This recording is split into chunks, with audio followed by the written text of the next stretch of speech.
Good morning teacher. Good morning. सर्वांना सुप्रभात. कसे आहात सर्व? एक मिनिट हा, मी व्हिडिओ स्टार्ट करते.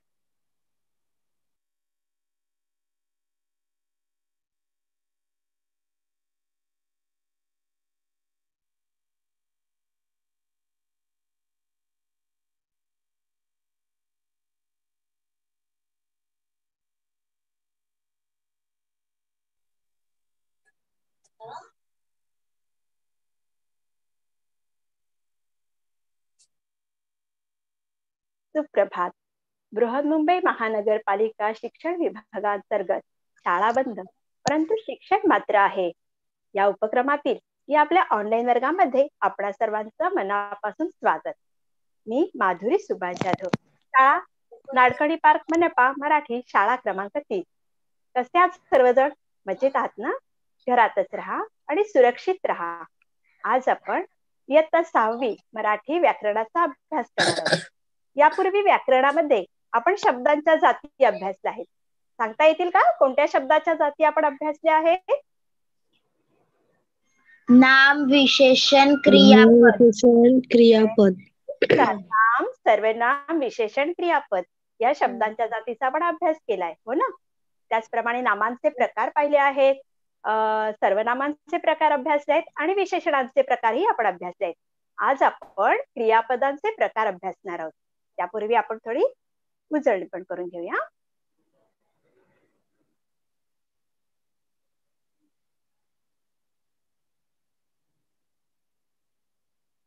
आज आपण पाहणार आहोत क्रियापदांचे प्रकार. आधी थोडा आठवून पाहूया. बघा, खालील वाक्य वाचा आणि त्यातील शब्दांची तुम्हाला काय सांगायची आहे? जात ओळखायची आहे. अधोरेखित शब्दांची जात ओळखा. पहिलं वाक्य आहे, सुहासला गुलाबजाम आवडतात. यातलं सुहास कोणती जात? व्हेरी गुड, खूप छान. नाम. सुहास हे विशेष नाम आहे. पुढचा अधोरेखित शब्द आहे आवडतात. विशेषण. आठवा. क्रियापद. व्हेरी गुड, क्रियापद. नाही, विशेषण म्हणजे बघा, नामाबद्दल अधिक माहिती सांगणारा शब्द म्हणजे विशेषण. इथे आपल्याला क्रिया समजते, हो की नाही? वाक्याचा अर्थ पूर्ण करणारा हा जो क्रियावाचक शब्द आहे आवडतात, याला क्रियापद असं म्हणतात. बघा, पहिलं आहे नाम. सुहास हे नाम आहे आणि आवडतात हे क्रियापद आहे. आता दुसरं वाक्य पहा, आम्ही रोज व्यायाम करतो. सर्वनाम. आम्ही सर्वनाम. आम्ही सर्वनाम. आम्ही हे सर्वनाम आहे. तिसरं वाक्य, बागेत सुंदर फुले फुलली होती. विशेषण. नामाबद्दल अधिक माहिती सांगणारा हा शब्द आहे तो आहे विशेषण. आणि बघा मुलांनो, एका वेळी एकानेच बोला आणि काय करा, आपलं बोलून झालं की म्यूट करा, हा, म्हणजे आपला पाठ खूप छान होईल. सुंदर हे काय आहे? विशेषण आहे. म्हणजे नामांचे आपण प्रकार अभ्यासलेले आहेत. नाम, क्रियापद, सर्वनाम, विशेषण अभ्यासलेले आहेत. त्यांचे प्रकार पण पाहिले. पण आज आपण क्रियापदांचे प्रकार पाहणार आहोत. क्रियापदांचे प्रकार कोणते आहेत पहा. सकर्मक क्रियापद, अकर्मक क्रियापद, संयुक्त क्रियापद आणि सहाय्यक क्रियापद. थोडी नावं कठीण वाटतात ना, पण अजिबात घाबरू नका. अगदी सोपं आहे, फक्त नीट लक्ष द्या. त्या क्रियापद पाहण्याआधी आपण काय करूया, तर खालील वाक्यातील क्रियापदांना कोण या शब्दाने प्रश्न विचारूया. श्रीरंगाने बासरी वाजवली. यामध्ये क्रियापद कोणतं आहे? बर, वाजवली. वाजवली हे काय आहे? क्रियापद आहे. आता क्रियापदाला, वाजवली या क्रियापदाला आपण कोण या शब्दाने प्रश्न विचारूया. वाजवणारा कोण? बरोबर आहे, वाजवणारा श्रीरंग आहे. म्हणजे या वाक्यातील आपण क्रियापदाला प्रश्न विचारला कोण आणि उत्तर आलं श्रीरंग. आता आपण पुढे बघूया. पुढचं वाक्य, सुगंधाने आंबे खाल्ले. यामध्ये क्रियापद कोणतं आहे? खाल्ले. बरोबर. आणि या क्रियापदाला प्रश्न विचारूया. खाणारा कोण? मुलगी आहे, त्यामुळे खाणारी कोण? तर सुगंधा. आता आपण पुढचं वाक्य बघूया. राजूने पतंग उडवला. क्रियापद कोणतं उडवला. आहे? उडवला. उडवला. उडवणारा कोण? उडवणारा कोण? उडवणारा कोण? कोण? राजू. हे बघा, एका वेळी ना विद्यार्थी उडवणारा मित्रांनो, कोण? बाळांनो, एका वेळी एकाने बोला आणि परत पुन्हा पुन्हा बोलू नका. हा, उडवणारा कोण? राजू. अगदी बरोबर. आता चौथा प्रश्न, चौथं वाक्य, मधुने पुस्तक वाचले. इथे क्रियापद कोणतं आहे? वाचले. आणि आता प्रश्न विचारा. कोणी वाचले? कोण? वाचणारा कोण? वाचणारे कोण? बरोबर. कोण आहे? वाचणारी कोण? मधु. हा, म्हणजे इथे आपण जेव्हा प्रश्न विचारला तर आपल्याला उत्तर मिळालेलं आहे. आता हीच वाक्य आपण इथे दिलेले आहेत. आता हा जो तक्ता दिलाय ना तो नीट अभ्यासा. बघा, जे आपण आता घेतलं ना तेच या तक्त्यामध्ये आहे. आपण क्रियापदाला कोणने प्रश्न विचारला? पहिल्याचं उत्तर आलं श्रीरंग. हे जे उत्तर आलं याला व्याकरणामध्ये काय म्हणतात? बघा, मी कंसात दिलेलं आहे, कर्ता. हे बरोबर आहे, कर्ता म्हणतात. जो क्रिया करतो तो कर्ता. हा कर्ता मिळण्यासाठी आपण काय केलं? क्रियापदाला कोणने प्रश्न विचारला. दुसरं वाक्य होतं, सुगंधाने आंबे खाल्ले. यामध्ये क्रियापद होतं खाल्ले. आपण कोणने प्रश्न विचारला? खाणारी कोण? तर सुगंधा. मग या वाक्यामध्ये कर्ता आहे सुगंधा. तिसरं वाक्य आपण पाहिलं, राजूने पतंग उडवला. यामध्ये क्रियापद आहे उडवला आणि या क्रियापदाला आपण कोणने प्रश्न केला. उडवणारा कोण? राजू. आणि या वाक्यातील राजू काय आहे? कर्ता आहे. आपलं चौथं वाक्य होतं, मधुने पुस्तक वाचले. क्रियापद आहे वाचले. आपण प्रश्न केला, वाचणारी कोण? मधु. म्हणजे या वाक्यातील आपल्याला कर्ता समजले. तर श्रीरंग, सुगंधा, राजू आणि मधु कर्ता आहेत. मग तुम्हाला सांगता येईल का कर्ता कशाला म्हणतात बरं? हो टीचर. सांग बरं. वाक्यातील क्रियापदाला करणारा असतो तो कर्ता असतो. अगदी बरोबर आहे. वाक्यातील क्रियापदाला जर आपण कोणने प्रश्न विचारला तर जे उत्तर येतं तो काय आहे? कर्ता आहे. अगदी बरोबर. पहा, वाक्यामध्ये जो क्रिया करणारी व्यक्ती आहे, क्रिया करणारा जो आहे त्याला आपण काय म्हणतो? कर्ता. अगदी बरोबर उत्तर दिलं. आता आपण आणखीन एक वेगळा प्रयोग बघूया की खालील वाक्यातील क्रियापदांना काय या शब्दाने प्रश्न विचारूया. याआधी आपण कोणने विचारलं, आता आपण कायने विचारूया. हा, वाक्य तीच आहेत. श्रीरंगने बासरी वाजवली. आता क्रियापद कोणतं आहे? वाजवली. आता या वाजवली काय वाजवली? बासरी. Very good. वाजवले ते काय? बासरी. बरोबर. दुसरं, सुगंधाने आंबे खाल्ले. क्रियापद खाल्ले. खाल्ले ते काय? खाल्ले ते काय? आंबे. आंबे. Very good. हा, अगदी बरोबर आहे. सुगंधाने आंबे खाल्ले. इथे क्रियापद आहे खाल्ले. आपण कायने प्रश्न विचारला? खाल्ले ते काय? आंबे.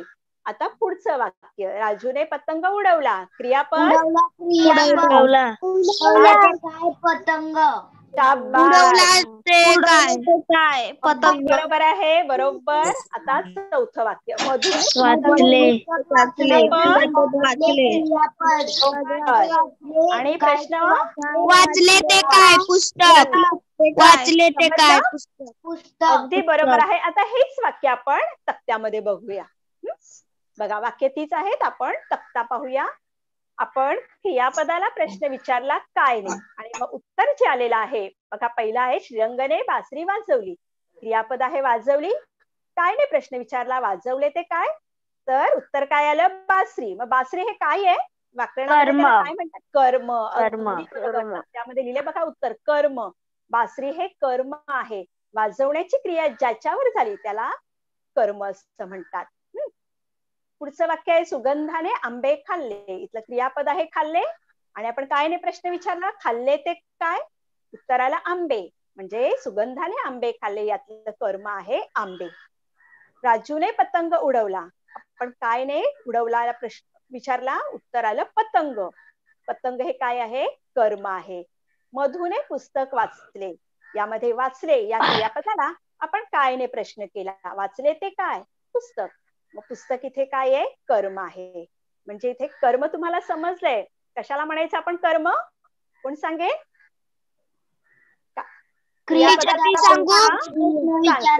वाक्यातील क्रियापदाला कायने प्रश्न विचारला की येणारं उत्तर असतं ते कर्म असतं. अगदी बरोबर. अगदी बरोबर. वाक्यातील क्रियापदाला काय असा प्रश्न विचारल्यावर जे उत्तर मिळतं तो शब्द त्या वाक्याचा कर्म असतो. म्हणजे जी क्रिया असते ती या कर्मावर घडलेली असते. 2 गोष्टी तुम्हाला अगदी समजल्यात, छान समजल्यात, कर्ता आणि कर्म. आता आपण याच्यावर आधारित क्रियापदाचा प्रकार बघूया. आधी आपण थोडी उजळणी करूया. बघा, तारा क्रिकेट खेळते. यामध्ये कर्ता कोण आहे? तारा. क्रिकेट कर्म क्रियापद खेळतो. क्रिकेट आणि क्रियापद आहे खेळते. खेळते. बघा, कर्ता आहे तारा, कर्म आहे क्रिकेट आणि क्रियापद आहे खेळते. आपण प्रश्न विचारायचा, कोण खेळते? तर तारा. काय खेळते? कर्म येणार क्रिकेट आणि क्रियापद तर तुम्हाला माहितीये. यास्मिन पुस्तक वाचते. इथे यास्मिन कर्ता, कर्म पुस्तक, क्रियापद वाचते. बरोबर. आपण आता ऐका जरा, बोलून झालं की थांबा. वाचते या क्रियापदाला आपण कोण असा प्रश्न विचारला तर आपल्याला कर्ता मिळतं. कर्ता आहे यास्मिन. काय वाचते? कर्म मिळतं. कर्म आहे पुस्तक आणि क्रियापद तर तुम्हाला माहितीये, वाचते. बघा, आता आपण पुढचं वाक्य बघूया. पक्षी किलबिल करतात. यामध्ये कर्ता पक्षी किलबिल क्रियापद काय करतात? किलबिल करतात. किलबिल. म्हणजे कर्म हे किलबिल आहे आणि क्रियापद आहे करतात. पुढचं वाक्य आहे राजू अभ्यास करतो. कर्ता राजू अभ्यास करतो क्रियापद. बरोबर. आणि क्रियापद आहे अगदी बरोबर. आपण करतो या क्रियापदाला कोण हा प्रश्न विचारल्यावर आपल्याला कर्ता मिळतो. कोण अभ्यास करतो? राजू. म्हणजे इथे राजू कर्ता आहे. काय करतो? अभ्यास करतो. म्हणजे अभ्यास हे काय एक कर्म आहे आणि क्रियापद आहे करतो. आता शबाना स्वयंपाक करते. यामध्ये शबाना काय? शबाना स्वयंपाक करते. कर्म स्वयंपाक क्रियापद करते. शबाना कर्म स्वयंपाक. आता ऐका, इथे शबाना करता आहे क्रियापद आणि करता. काय करते? तर स्वयंपाक. म्हणजे स्वयंपाक हे कर्म आहे आणि क्रियापद करते. पुढचं वाक्य आहे जॉन व्यायाम करतो. यामध्ये कर्ता कोण आहे? Very good. कर्म काय आहे? क्रियापद करतो. अगदी छान समजले तुम्हाला. कर्ता, कर्म आणि क्रियापद तुम्ही अगदी छान ओळखता. आता आपण पुढे बघूया की पुढील वाक्यातील कर्ता, कर्म आणि क्रियापद ओळखा. तेजवंत फुटबॉल खेळतो. यामध्ये कर्ता कोण आहे? आकाश. कर्म कोण आहे? फुटबॉल खेळतो. बरोबर. शिक्षक कविता गातात. यामध्ये कर्ता कोण गातात? शिक्षक गातात. काय गातात? कविता. म्हणजे कर्म आहे कविता आणि क्रियापद आहे गातात. निशा निबंध लिहिते. यामध्ये निशा निबंध लिहिते. निशा आहे काय लिहिते? निबंध. बरोबर. आणि लिहिते अगदी बरोबर. समजलं सर्वांना? आता पुढचं वाक्य बघा हा, पण नीट लक्षपूर्वक. जोसेफ रस्त्यात पडला. यामध्ये कर्ता कोण आहे? जोसेफ. कर्म सांगा बरं, काय पडला? पडला रस्त्यात. काय पडला? रस्ता पडला का? पण जोसेफ तर करता आहे, हो की नाही? म्हणजे जोसेफ करता आहे. इथे कर्ता एकदाच घ्यायचे आपल्याला. आणि काय पडला? तर इथे उत्तर हे जोसेफ पर्यंत येतं. म्हणजे कर्त्यापर्यंतच उत्तर पोहोचतं. आपल्याला या वाक्यामध्ये कर्म दिसतंय का? बघा, आहे का कर्म? जर मी म्हटलं माझा रुमाल रस्त्यात पडला. माझा रुमाल रस्त्यात पडला. काय पडला? रुमाल पडला. रुमाल आलं असतं ना, रुमाल पडला. पण इथे तसं आहे का? काय पडला याचं उत्तर आपल्याला मिळत नाही, कारण जोसेफा करता आहे. मग इथे कर्म आहे का या वाक्यात? नाही. इथे कर्म नाही. नीट विचार करायचा, प्रश्न विचारायचा आणि नीट विचार करायचा. इथे कर्म नाही. आता बघा, क्रियापद पडला. आता आपण पुढचं वाक्य बघूया. दादा घरी आला. यामध्ये कर्ता काय आहे? बरोबर. आता बघा, प्रश्न विचारा, काय आला? नाही, कर्म नाही. कारण जर विचारलं तर दादा उत्तर येतं. दादा उत्तर येते की नाही? दादा हा कर्म आहे. उत्तर परत कर्त्याशीच जाते. त्यामुळे या वाक्यामध्ये आपल्याला कर्म दिसत नाहीये. कर्म नाहीये या वाक्यामध्ये. आणि क्रियापद काय आहे? आला. सुरेश उद्या पुण्याला जाईल. यामध्ये कर्ता कोण आहे? सुरेश. सुरेश. आता विचार करा बरं. कर्म बघा काय जाईल? पुण्याला. नाही टीचर, नाही. आणि प्रश्न विचारा नाही. आपलं उत्तर कर्त्याकडे जातं. काय जाईल? सुरेश. पण सुरेश तर कर्ता आहे. मग इथे कर्म नाही. हा. आणि क्रियापद आहे जाईल. जर आपण नीट निरीक्षण केलं तर नीट ऐका. हा. नीट निरीक्षण केलं तर आपल्याला दिसतंय पहिलं, दुसरं आणि तिसरं वाक्य आहे यामध्ये कर्म आहे. बरोबर आहे. आणि चौथं, पाचवं आणि सहावं या वाक्यामध्ये कर्म नाही. जर आपण पहिलं वाक्य घेतलं की तेजवंत फुटबॉल खेळतो, यामध्ये कर्माची गरज आहे. मी म्हटलं तेजवंत खेळतो, पण काय खेळतो? इथे कर्माची गरज आहे. बरोबर आहे. पहिल्या वाक्यात कर्माची गरज आहे. शिक्षक कविता गातात. शिक्षक काय गातात? कविता गातात. म्हणजे इथे कर्माची गरज आहे. ज्या क्रियापदामध्ये कर्माची आवश्यकता असते, ज्या क्रियापदाचा अर्थ पूर्ण करण्यासाठी आपल्याला कर्माची गरज असते, ते हे पहिलं वाक्य. दुसऱ्या याच्यात गरज आहे का कर्माची? चौथ्या वाक्यात, पाचव्या आणि सहाव्या वाक्यात प्रश्नात पडला कर्माची गरज नाहीये. म्हणजे या चौथ्या, पाचव्या आणि सहाव्या वाक्यामध्ये कर्माची गरज नाहीये. ज्या क्रियापदांना अर्थ पूर्ण करण्यासाठी इथे कर्माची गरज लागत नाही. म्हणजे पहिलं, दुसरं आणि तिसरं आहे ना, ज्यामध्ये कर्म आहे त्यांना म्हणतात सकर्मक क्रियापद. म्हणजे त्यामध्ये कर्म आहे आणि क्रियापदाचा अर्थ पूर्ण होण्यासाठी इथे कर्माची गरज आहे, त्याला म्हणायचं सकर्मक क्रियापद. आणि चौथं, पाचवं आणि सहावं वाक्य यामध्ये कर्माची गरज नाहीये. बरोबर. याला म्हणायचं अकर्मक क्रियापद. या वाक्यांमध्ये कर्म नाही, त्यांना म्हणायचं अकर्मक क्रियापद. सकर्मक क्रियापद कशाला म्हणायचं? कोण सांगेल? व्याख्या कोण करेल का? वाक्यामध्ये कर्म असेल त्याला सकर्मक क्रियापद म्हणतात. ज्या वाक्यात बरोबर कर्म आहे त्याला सकर्मक म्हणतात. ज्या क्रियापदाचा अर्थ पूर्ण करण्यासाठी कर्माची गरज असते ती सकर्मक क्रियापद. बरोबर. ज्या क्रियापदांचा अर्थ पूर्ण करण्यासाठी कर्माची गरज असते त्यांना सकर्मक क्रियापदे म्हणतात. आणि सकर्मक क्रियापद म्हणजे काय? थोडक्यात म्हणजे अगदी सोपं, कर्म असलेले क्रियापद. म्हणजे इथे कर्म आहे ते सकर्मक. आता अशाच प्रकारे अकर्मकची व्याख्या तुम्ही काय कराल बरं? क्रियापदाचा अर्थ पूर्ण होत नाही. बरोबर. सकर्मक म्हणतात. हा. ज्या क्रियापदाचा अर्थ पूर्ण होण्यासाठी कर्माची गरज लागत नाही त्यांना अकर्मक क्रियापद म्हणतात. अगदी थोडक्यात काय आहे अकर्मक क्रियापद? म्हणजे कर्म नसलेले क्रियापद. समजले सर्वांना? अकर्मक आणि सकर्मक क्रियापद. जिथे कर्म सकर्मक क्रियापद, जिथे कर्म नाही ते अकर्मक क्रियापद. आणि कर्म कसं ओळखायचं तुम्हाला माहितीये? ऐका जरा, थोडं ऐका. म्यूट करा बरं स्वतःला, म्यूट करा. आणि कर्म कसं ओळखायचं तुम्हाला सांगितलं. क्रियापदाला काय नाही प्रश्न विचारायचा की आपल्याला कर्म समजतं. जर नीट उत्तर येत नाही तर ते अकर्मक. एवढं लक्षात ठेवा. आता आपण याचा थोडा सराव करूया.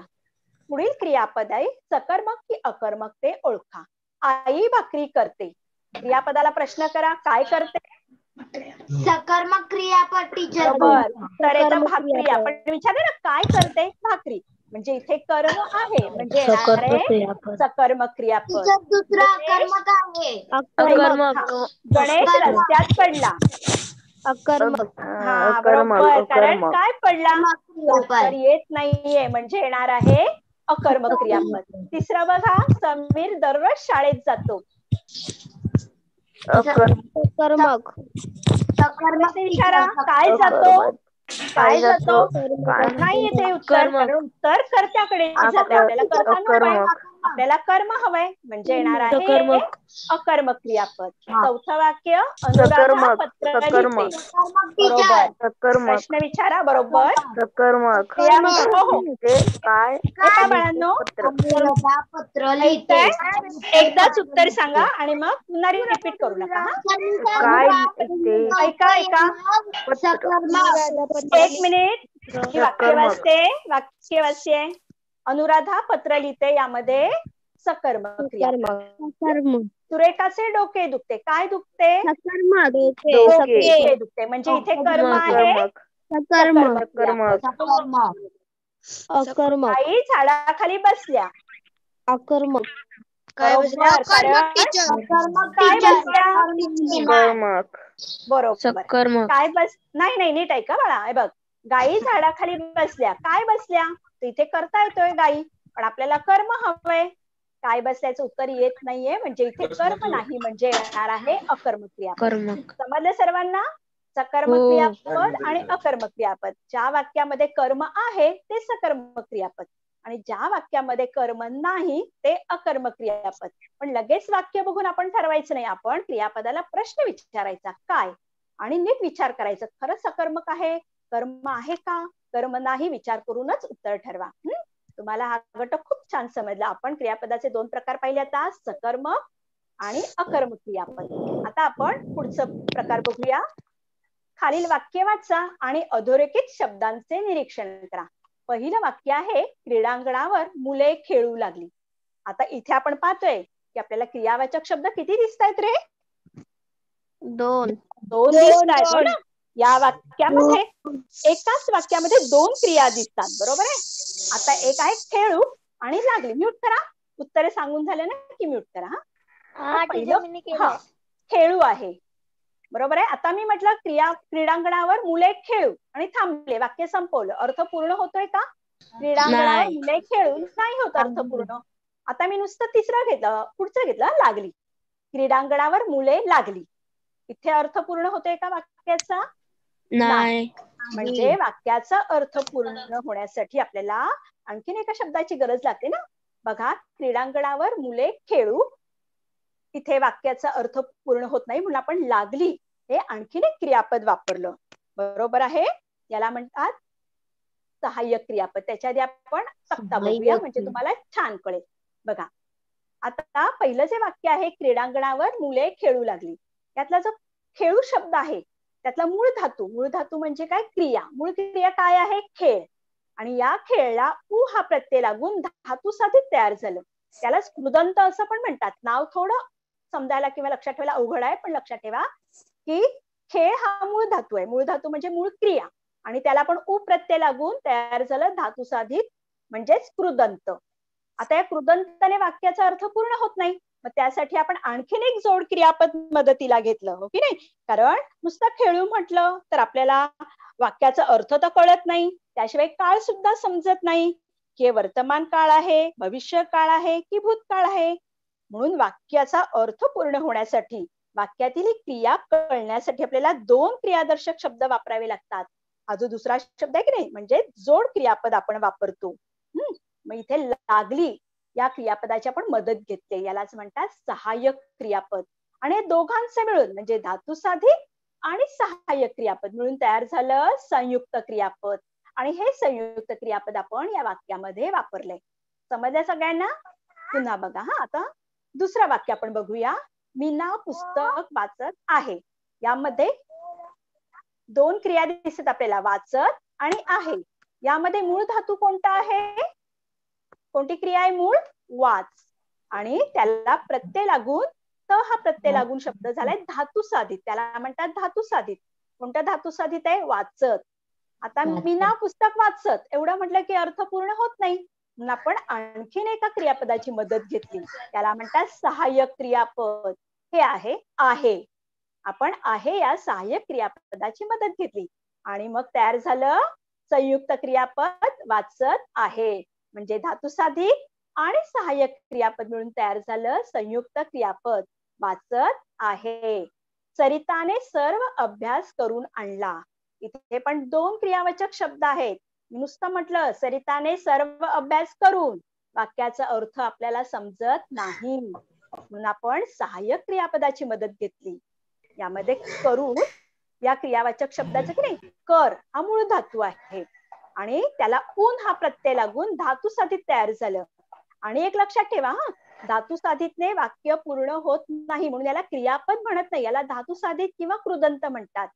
तर हे वाक्याचा अर्थ पूर्ण व्हायला आपल्याला सहाय्यक क्रियापदाची गरज असतेच. धातुसाधित कधीच एकटं येत नाही. खेळ येईल, राजू खेळ. इथे खेळ हे क्रियापद आहे, पण खेळू हे शब्द, या शब्दाने अर्थपूर्ण होत नाही, म्हणजे इथे सहाय्यक क्रियापदाची गरज लागते. समजलं सर्वांना? आता इथे करून आणला हे आहे संयुक्त क्रियापद. आता खालील धातूंपासून धातू साधित तयार करा. बोल, बोल यापासून आपण कोणता धातू साधित तयार करू शकतो सांगता येईल का? बोलतो, बरोबर. बोलणं, हा बोलते. ती मुलगी बोलते आहे. बघा, आहे हे मी सहाय्यक क्रियापद लावलं आणि बोलते. हा, आणखीन सांगता येईल का?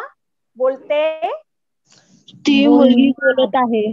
बोलत, शाबाश, बोलत. नुसतं धातू साधित तयार करा. बोलते, बोलत, बोलणार, बोलणार. शाबास, बोलणार आहे. ती मुलगी बोलणार आहे, बरोबर. आणखी ती मुलगी बोलेल. बोलणार आहे, बोलत आहे, बरोबर आहे. बघा, बोलणे, बोलत, बोलता. ती बोलता बोलता गेली. बघा, गेली लागलंय त्याला, हो की नाही? गेली हे सहाय्यक क्रियापद लागलंय, म्हणजे बोलता बोलता गेली. बोलता, बोलणारा आहे, तो बोलणारा आहे, बोलून गेला, तो बोलला होता. म्हणजे इथे बोलणे, बोलत, बोलता, बोलणारा, बोलून, बोलला. आणखीन पण तुम्ही तयार करू शकता. ही धातूपासून तयार झालेली धातू साधित आहे, ही आपण वाक्यामध्ये वापरतो. बोलचं तुम्हाला समजलं. आणि पुढचं आहे आता कर. करचं सांगा बरं, कोणतं धातू साधित तयार? करणे, करणार. अगदी बरोबर आहे. तो करत आहे, तो करून गेला, त्याने केले आहे, बरोबर, त्याने केले आहे. करू, करू, करू. हा, तो करू शकतो. नुसतं करू नये, तो करू शकतो. बघा, करणे, करीत, करता, करणारा, करून, केला, करीत. ही आहेत कर या धातूपासून धातू साधित. बोल, कर, धाव, वाचाल ही काय आहेत? मूळ धातू, आणि त्यांची धातू साधित रूपे आपण पाहत आहोत. तिसरा आपण बघतोय धातू धाव. धावचं सांगता येईल का? तो धावला. बरोबर, धावत, शाबास, व्हेरी गुड. धावत, धावणारा आहे, धावला, बरोबर, धावला, धावणार. शाबास. बघा, धावणे, धावत, धावता, धावणारा, धावून, धावला इत्यादी. म्हणजे आपण पण येणार ना? बरोबर, धावतो आहे, धावतो पण येणार, कारण तो धावतो आहे, हो की नाही? आता पुढचं बघूया वाच. वाच पासून सांगता येईल धातू साधित? वाचणे, वाचणार, वाचू, वाचूया. तो वाचू लागला, तो वाचत आहे, तो वाचणार आहे, हो की नाही? शाबास. वाचणे, वाचत, वाचता, वाचणारा, वाचणे. अगदी.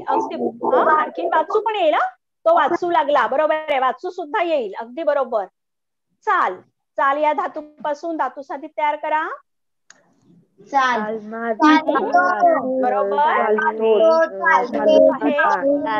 चालणार आहे, चालत आहे, चालत गेली, हो की नाही? शाबास. चालणे, चालत, चालता, चालणारा, चालून, चालला इत्यादी. म्हणजे इथे आपण काय केलं? धातूपासून धातू साधित तयार केले. सगळ्या धातूंपासून आपण धातू साधित तयार करू शकतो. खा, पी, धाव, पळ हे सगळे काय मूळ धातू आहेत. त्यापासून धातू साधित तयार करून आपण त्यांचा वाक्यात वापर करतो, आणि या धातू साधितांना सहाय्यक क्रियापदाची गरज लागते. समजले सर्वांना? धातू साधित आणि सहाय्यक क्रियापद मिळून काय तयार होतं?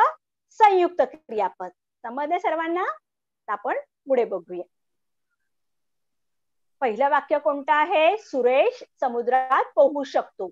यामध्ये मूळ धातूचं कृदंत. कृदंत म्हणजे धातू साधित, हे लक्षात ठेवा. कृदंत म्हणजे धातू साधित. इथे पहिल्याच्यात कोणत्या येणार सांगा? मुख्य धातू समुद्रात पोहू शकतो. नाही, नीट बघा. धातू म्हणजे एक क्रिया. कोणती क्रिया दिसते? शकतो. सहाय्यक क्रियापद. कृदंत. हा, पोहू. शाबास. पोहू काय येणार आहे? पोहू ही क्रिया आहे. मूळ धातू पोह, आणि पोहू ही काय आहे? धातू साधित आहे, म्हणजे याला कृदंत असं म्हणतात, बरोबर. हा, आणि त्यासाठी कोणतं सहाय्यक क्रियापद आपण वापरलंय? शकतो. हा, कारण आपण म्हटलं सुरेश समुद्रात पोहू, वाक्य संपतं का? नाही. अर्थ आपल्याला नाही, तर आपल्याला सहाय्यक क्रियापद घ्यावे लागतं. आणि हे दोन्ही मिळून तयार झालेले संयुक्त क्रियापद. मग संयुक्त क्रियापद कोणतं येईल? समुद्रात. नीट विचार करा. संयुक्त क्रियापद मुख्य धातूचं कृदंत आणि सहाय्यक क्रियापद दोघांनी मिळून पोहू शकतो. Very good. पुन्हा एका धातू साधित आणि सहाय्यक क्रियापद मिळून संयुक्त क्रियापद बनतं. संयुक्त म्हणजे काय? जोड, दोन एकत्र आलेले. म्हणजे इथे पोहू शकतो हे काय आहे? संयुक्त क्रियापद. समजलं? तुम्हाला असं ओळखायला येणार. वाक्यामध्ये तुम्हाला संयुक्त क्रियापद अशा प्रकारे ओळखायचंय. दुसरं वाक्य पहा. चोर पोलिसांना पाहून पळाला. यामध्ये मुख्य धातूचे कृदंत कोणतं? पाहून. अगदी बरोबर. सहाय्यक क्रियापद पळाला. अगदी बरोबर आहे. पळाला आणि पळाला. पाहून अगदी बरोबर. शाबाश. नुसतं आपण पाहून म्हटलं. चोर पोलिसांना पाहून याचा अर्थ पूर्ण होत नाही. आपल्याला सहाय्यक क्रियापद घ्यावं लागतं. ते घेतलं आपण पळाला. आणि धातू साधित म्हणजेच कृदंत आणि सहाय्यक क्रियापद मिळून तयार झालं संयुक्त क्रियापद पाहून पळाला. आता तिसरं वाक्य. आरोपीला आपली बाजू मांडू दे. यामध्ये मुख्य धातूचं कृदंत शाबाश मांडू. आणि आपण सहाय्यक क्रियापद कोणतं घेतलंय? दे. शाबाश दे. आणि संयुक्त क्रियापद मांडू दे. अगदी बरोबर. Very good. समजले सर्वांना? पोस्टमन हल्ली रोज येऊ लागला. यामध्ये मुख्य धातूचं कृदंत म्हणजे धातू साधित कुठलं आहे? येऊ. शाबाश येऊ. सहाय्यक क्रियापद कोणतं घेतलं आपण? लागला. आणि संयुक्त क्रियापद काय झालं दोघांचं मिळून? अगदी बरोबर आहे. येऊ लागला. समजले सर्वांना? आता तक्ता नीट बघा. बघा. पोहू, पाहून, मांडू, येऊ हे काय आहे? मुख्य धातूचे कृदंत. आणि कृदंतालाच काय म्हणतात म्हटलं? धातू साधित. धातू साधित वाक्यात नुसतं येत नाही. त्याला सहाय्यक क्रियापदाची गरज लागते. आणि इथे सहाय्यक क्रियापद दिले. शकतो, पळाला, दे आणि लागला. आणि दोघांचं मिळून तयार झालेलं संयुक्त क्रियापद आपण वाक्यात वापरतो. का वापरतो? वाक्याचा अर्थ पूर्ण होण्यासाठी. वाक्याचा काळ आपल्याला समजतो. समजले सर्वांना? जे आपण इथे सहाय्यक क्रियापद पण पाहिलं आणि संयुक्त क्रियापद पाहिलं. आपण कृदंत किंवा धातू साधिताला क्रियापद म्हणत नाही. कारण का? त्याने वाक्याचा अर्थ पूर्ण होत नाही. कारण क्रियापद म्हणजे काय? वाक्याचा अर्थ पूर्ण करणारे शब्द. क्रिया पूर्ण करणारे शब्द म्हणजे क्रियापद. इथे क्रियापद आहे सहाय्यक क्रियापद आणि संयुक्त क्रियापद. हे काय झाले? आपण दोन क्रियापदाचे प्रकार पाहिले. आता खालील वाक्यातील संयुक्त क्रियापदे ओळखा. पहिलं आहे मुले योगासनाची प्रात्यक्षिके पाहायला गेली. सांगा बरं संयुक्त क्रियापद कोणतं आहे? अगदी बरोबर आहे. पाहायला गेली. शाबाश. पाहायला. संयुक्त क्रियापद आहे पाहायला गेली. यातला धातू साधित आहे पाहायला आणि गेली काय आहे? सहाय्यक क्रियापद. पालक मुलांसाठी सतत राबत असतात. संयुक्त क्रियापद कोणतं आहे? टीचर. नाही, संयुक्त क्रियापद. संयुक्त क्रियापद पूर्ण राबत असतात. जर मी नुसतं म्हटलं धातू साधित सांगा तर राबत येणार. सहाय्यक क्रियापद सांगा तर असतात येणार. समजलं? म्हणजे ते संयुक्त क्रियापद आहे. राबत असतात. संयुक्त म्हणजे जोड. दोन्ही क्रियापद आपण इथे वापरायचे. पुढचं. गणूने सर्व कामे झटपट आटपून घेतली. यामध्ये संयुक्त क्रियापद आटपून घेतली. Very good. आटपून घेतली. आटपून हे काय येणार? धातू साधित. आणि घेतली हे काय येणार आहे? सहाय्यक क्रियापद. आणि दोघांचं मिळून तयार झालं संयुक्त क्रियापद आटपून घेतली. चौथं वाक्य. मला चित्र रेखाटायला आवडते. रेखाटायला आवडते. संयुक्त क्रियापद आहे रेखाटायला आवडते. अगदी बरोबर आहे. खूप छान सांगितलंय तुम्ही. संयुक्त क्रियापद अगदी छान ओळखता. आता आपण सर्वच आज जेवढा आपण घडलं की नाही त्याचा सराव करूया. आपण करता पाहिलं. कर्म म्हणजे काय ते शिकलो. क्रियापदांचे प्रकार पाहिले. सकर्मक क्रियापद, अकर्मक क्रियापद, सहाय्यक क्रियापद आणि संयुक्त क्रियापद. आता आपण इथे त्याचा सराव करूया. रिकाम्या जागी योग्य पर्याय निवडा. सागर पत्र लिहितो. या वाक्यातील कर्म आहे सागर पत्र लिहितो. सांगा बरं काय येईल? सागर. सागर. काय करायचं? लिहितो ना. क्रियापदाला कोण हा प्रश्न विचारा. कोण लिहितो? सागर. सागर करता. समजले सर्वांना? कुंभार मडकी बनवतो. या वाक्यातील कर्म आहे कुंभार मडकी बनवली. बरोबर. अगदी बरोबर. बनवितो या क्रियापदाला आपण काय विचारायचं? काय बनवतो? मडकी बनवतो. कर्म आहे मडकी. अगदी बरोबर. दादा सायकल चालवतो. इथे आपल्याला क्रियापदाचा प्रकार ओळखायचा आहे. सकर्मक क्रियापद आहे, अकर्मक क्रियापद आहे की संयुक्त क्रियापद आहे? नीट विचार करा. आता इथे संयुक्त क्रियापद नाहीये, दोन आहेत का? नाही, म्हणजे ते नाही. आता सकर्मक की अकर्मक? टीचर काय विचारा? काय चालवतो? सायकल.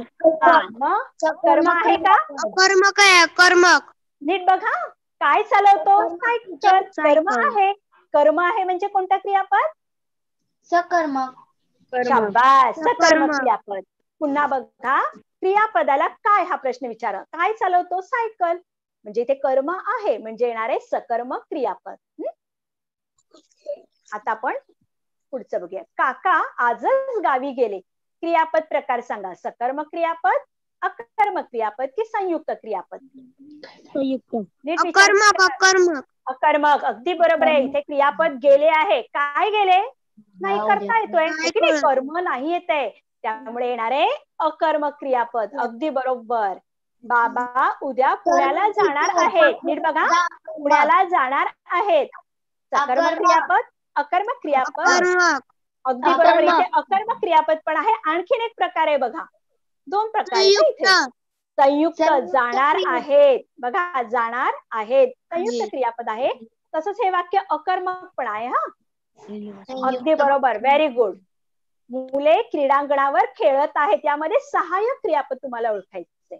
संयुक्त क्रियापद. सहाय्यक क्रियापद. यामध्ये खेळत आहे, खेळत, खेळत. खेळत. हा सहाय्यक क्रियापद. सहाय्य करणारा, मदत करणारा आहे. आहेत, आहेत टीचर. जर मी तुम्हाला हा, अगदी बरोबर. जर मी म्हटलं धातू साधित कुठलं, तर कोणतं येईल सांगा? खेळत. खेळत. अगदी बरोबर आहे. जर मी म्हटलं धातू साधित कोणतं? खेळत. कृदंत कोणतं? खेळतच. कारण धातू साधित कृदंत. कृदंत पण खेळत. सहाय्यक क्रियापद कोणतं आहे? आहेत. आणि जर मी म्हटलं संयुक्त क्रियापद कोणतं आहे? मग खेळत आहेत. संयुक्त क्रियापद खेळत आहे. खेळत आहेत. अगदी बरोबर आहे. हा, इथे सहाय्यक क्रियापद आहे आहेत. समजलं सर्वांना? हो. हा, आज आपण काय पाहिलं? क्रियापदांचे प्रकार. पहा, नाव बघून आपल्याला वाटतं ना केवढं कठीण आहे, पण तुम्ही किती सुंदर उत्तरं दिली. तर आज आपण क्रियापदांचे प्रकार पाहिले. सकर्मक क्रियापद, अकर्मक क्रियापद, नंतर संयुक्त क्रियापद आणि सहाय्यक क्रियापद. आणि हे क्रियापद समजण्यासाठी, सकर्मक अकर्मक समजण्यासाठी आपण कर्ता म्हणजे काय, कर्म कसं ओळखायचं हे पण पाहिलं. आणि तुम्हाला सर्वांना छान समजलं ना? समजलं ना सर्वांना छान? आता टीचर, मला पहिलं ते समजत नाहीये. तुम्ही अकर्मक आणि क्रियापदी खाली वरती लिहिले. हा हा, ते पहिलं अकर्मक क्रियापद आहे. पहिलं जे चौथं आहे ना, त्याचं अकर्मक क्रियापद उत्तर येणार. टीचर, आम्हाला पहिलं वाटायचं खूप खूप कठीण अवघड आहे, आहे. पण तुम्ही नावावरून शिकवल्यावर आपल्याला वाटलं की वाटतं खूप खूप इझी आहे. कठीण आहे, पण आता याच्या उदाहरणांचा तुम्ही सराव करा. आपल्या पुस्तकामध्ये, बालभारतीच्या पुस्तकामध्ये सकर्मक असणारे क्रियापदांची काही उदाहरणं लिहून काढा. अकर्मकची 3-4 उदाहरणं लिहा आणि संयुक्त क्रियापद असणारी उदाहरणं लिहून घ्या. म्हणजे तुमचा अधिक चांगला सराव होईल. समजलं? स्वाध्याय काय करायचंय तुम्हाला? हो टीचर. आपल्या बालभारतीच्या पुस्तकामध्ये टीचर. धडे आहेत की नाही, त्यातलं कोणतंही सकर्मक क्रियापदाचं उदाहरण लिहून काढा, अकर्मक क्रियापदाचं उदाहरण लिहून काढा आणि संयुक्त क्रियापदाचं उदाहरण लिहून काढा. आणि तुम्हाला अगदी हे ना 60 वरती आहे हो, सकर्मक. अगदी बरोबर आहे. हा हा, यामध्ये ही उदाहरणं तुम्हाला पाहता येतील. हा, सर्वांना समजलं छान? तुम्ही या पाठाला उपस्थित राहायला, छान उत्तरं दिलीत, त्याबद्दल सर्वांचं मनापासून धन्यवाद. पुन्हा भेटूया आता नवीन पाठामध्ये. तोपर्यंत गुड बाय.